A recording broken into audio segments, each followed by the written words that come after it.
हाँ जी, अपने आगे के पॉइंट्स डिस्कस करते हैं। 6 पॉइंट है हमारा जोखिम, रिस्क। देखिए, हमने पढ़ा था व्यवसाय में जोखिम निहित होता है, बिजनेस में तो रिस्क होना ही होना है। तो व्यवसाय में तो जोखिम है क्योंकि यहाँ पर प्रॉफिट की अनिश्चितता है। प्रॉफिट होगा या नहीं होगा, कम होगा, ज्यादा होगा, कितना होगा, कहना बहुत मुश्किल है, इसलिए व्यवसाय में जोखिम है। पेशे में जोखिम कम है। क्यों? क्योंकि जो पेशे में जो उसको पेशेवर व्यक्ति को जो फीस मिलने वाली है वो नियमित रूप से उसे मिलेगी और निश्चित है कि उसको फीस मिलेगी ही मिलेगी, तो कम रिस्क है। इतना हो सकता है कि हाँ, वो डॉक्टर ज़्यादा पॉपुलर ना हो तो उसके पास कम लोग आएँ, वो लॉयर ज़्यादा पॉपुलर ना हो, कम क्लाइंट्स मिले उसे, तो ये सब प्रॉब्लम्स आ सकती हैं। अदरवाइज ऐसा कोई रिस्क नहीं है। और रोजगार में तो रिस्क ना के बराबर है। एक बार व्यक्ति उसमें कार्यरत है और नौकरी के नियम शर्तों के अनुसार काम कर रहा है तो उसको वेतन नियमित और निश्चित मिलता रहेगा। 7वां पॉइंट, हितों का हस्तांतरण। हितों का हस्तांतरण संभव है या नहीं है? देखिए, हितों का हस्तांतरण का मतलब क्या होता है। अगर हम बात करते हैं खन्ना स्टोर की, तो अगर खन्ना स्टोर का जो ओनर है यदि वो चाहे तो उसका बेटा भी उस बिजनेस को चला सकता है। रिलायंस इंडस्ट्रीज़ के बारे में हम जानते हैं। रिलायंस इंडस्ट्रीज़ की शुरुआत धीरू भाई अंबानी ने करी थी। उसके बाद में उन्होंने अपने उस बिज़नेस को अपने बेटों को ट्रांसफ़र किया। तो यानी कि कोई व्यक्ति अपने व्यवसाय को किसी और को हस्तांतरित ट्रांसफ़र करना, किसी और को हस्तांतरित कर सकता है। पेशे में डॉक्टर का बेटा डॉक्टर बनता है क्या? डॉक्टर का बेटा डॉक्टर कब बनेगा? जब वो खुद भी अपने आप MBBS की डिग्री हासिल करेगा। इसलिए अगर किसी व्यक्ति को किसी निश्चित पेशे में जाना है तो उसे वो डिग्री हासिल करनी पड़ेगी। वो अपने किसी से उत्तराधिकार में वो चीज़ प्राप्त नहीं कर सकता। रोजगार में कोई व्यक्ति कह सकता है कि भाई आज मैं नौकरी पे नहीं आऊँगा, कल से मेरा लड़का नौकरी पे आएगा। ऐसा कहना संभव है? नहीं है। इसलिए व्यवसाय में हितों का हस्तांतरण किया जा सकता है, पेशे में हितों का हस्तांतरण नहीं किया जा सकता, और रोजगार में भी हितों का हस्तांतरण नहीं किया जा सकता। सोच लेना कि भाई डॉक्टर का बेटा डॉक्टर नहीं बन सकता, केवल तभी बन सकता है जब वो खुद भी वो डिग्री हासिल कर ले। 8वां पॉइंट, आचार संहिता या कोड ऑफ कंडक्ट। देखिए, आचार संहिता का मतलब क्या होता है, कोड ऑफ कंडक्ट का मतलब क्या होता है, किस तरीके से हमें काम करना है, और अगर हम उस तरीके से काम नहीं करते हैं तो क्या हमारे खिलाफ कोई कानूनी कार्रवाई की जा सकती है।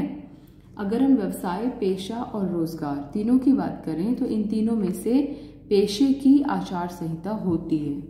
पेशे की अपनी आचार संहिता होती है। जब कोई व्यक्ति किसी निश्चित पेशे में जाता है, जैसे डॉक्टर्स होते हैं, तो उन्हें शपथ दिलाई जाती है कि वो पूरे मन लगा के काम करेंगे, जनहित में काम करेंगे, देश सेवा में काम करेंगे, कोई गलत काम नहीं करेंगे, और अगर वो गलत काम करते हुए पाए जाएं तो वो डिग्री उनसे छीनी जा सकती है। फॉर एग्जाम्पल, अगर कोई डॉक्टर है, वो मरीजों का इलाज करता है, और यदि ऐसा पाया जाता है कि वो डॉक्टर इलीगल तरीके से लोगों की किडनियाँ निकाल कर वो बेच रहा है, तो ये गैर कानूनी है, तो उसको जेल भी हो सकती है और वो जीवन भर के लिए डॉक्टर बनने पर बैन लग सकता है। तो इसलिए पेशे में अपनी एक आचार संहिता होती है जिसका पालन करना अनिवार्य होता है। व्यवसाय की कोई आचार संहिता नहीं होती। और रोजगार में जो नियोक्ता ने निर्धारित कर दिए, जो नियम कानून, जो आचार संहिता नियोक्ता द्वारा निर्धारित कर दी गई है, वो आचार संहिता का पालन करना जरूरी होता है। तो हम यहाँ पे बात करेंगे, व्यवसाय में कोई आचार संहिता नहीं, पेशे में आचार संहिता का पालन करना जरूरी होता है, और यहाँ पर जो नियोक्ता ने निर्धारित किया है उस आचार संहिता का पालन किया जाता है। लास्ट में मैंने वैसे समझने के लिए लिख दिया था कि हम कोई उदाहरण डिस्कस कर सकते हैं। तो व्यवसाय का उदाहरण क्या हो सकता है, रिलायंस इंडस्ट्रीज लिमिटेड, टाटा, या आपके पास का खन्ना स्टोर जो आप सभी जानते हैं। पेशे के उदाहरण हो सकते हैं डॉक्टर, लॉयर, चार्टर्ड अकाउंटेंट, और रोजगार का उदाहरण हो सकता है कोई भी नौकरी अगर आप कर रहे हैं तो। वीडियो को पॉज करके ये सारी डिटेल्स नोट कर लीजिएगा। एप्लीकेशन बेस्ड क्वेश्चन आता है, पहचानने के लिए बोलता है कि बताइए व्यवसाय है कि पेशा है कि रोजगार है, तो वहाँ पर ही हमारे काम आता है। ठीक है, अब हम डिस्कस करेंगे कि आर्थिक क्रियाओं के बारे में थोड़ा सा और डिस्कस करेंगे। पहले इसको नोट कर लीजिए।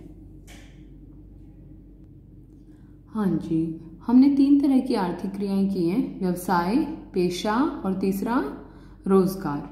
इन आर्थिक क्रियाओं में पेशा और रोजगार में तो हमने जितना डिस्कस किया है हमारे सिलेबस में बस उतना ही है समझने के लिए कि स्थापना कैसे की जाती है, बदले में क्या मिलता है, जोखिम कितना होता है, ये सब चीज़ें वो जो तुलनात्मक टेबल जो मैंने अभी आपको बनाने के लिए बोली है, उसके अलावा हमें इसमें और कुछ करने की ज़रूरत नहीं है।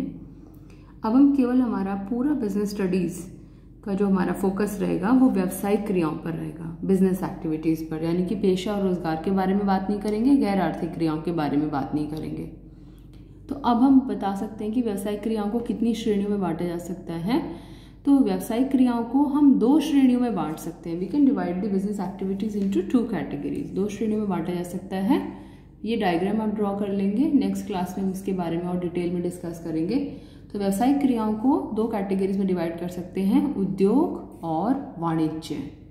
उद्योग को हम बोलते हैं इंडस्ट्री और वाणिज्य को बोलते हैं commerce, COMMERCE, industry and commerce.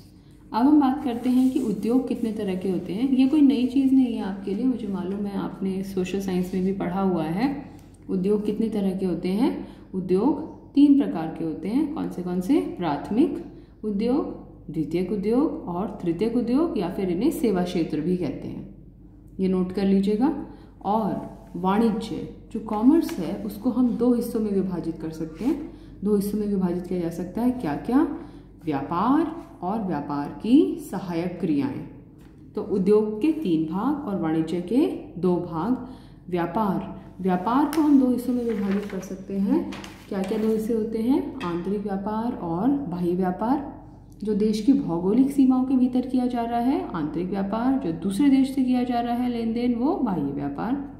और व्यापार की सहायक क्रियाएं वे सभी क्रियाएं जो व्यापार को बढ़ावा देने में, संचालित करने में सहायता करती हैं, जैसे बैंकिंग, बीमा, परिवहन, भंडारण और विज्ञापन। कई बार विज्ञापन की जगह संप्रेषण भी लिखा हुआ मिलता है, सूचनाओं को कम्युनिकेट करना। तो ये डायग्राम बेटे आप ड्रॉ कर लेंगे वीडियो को पॉज करके। ये पूरा हमारा बिजनेस स्टडीज़ का सिलेबस है जिनके बारे में हम डिस्कस करेंगे। आंतरिक व्यापार क्या होता है, बाह्य व्यापार क्या होता है, बैंकिंग क्या होती है, बीमा क्या होता है, परिवहन हमारे सिलेबस से हट चुका है, विज्ञापन हम 12th में पढ़ेंगे, भंडारण हमारे सिलेबस से हट चुका है, और ये थोड़ी थोड़ी इंट्रोडक्शन प्राथमिक, द्वितीय और सेवा क्षेत्रों के बारे में। ओके, इसे नोट कर लीजिए, बाकी नेक्स्ट क्लास में डिस्कस करते हैं। Thank you.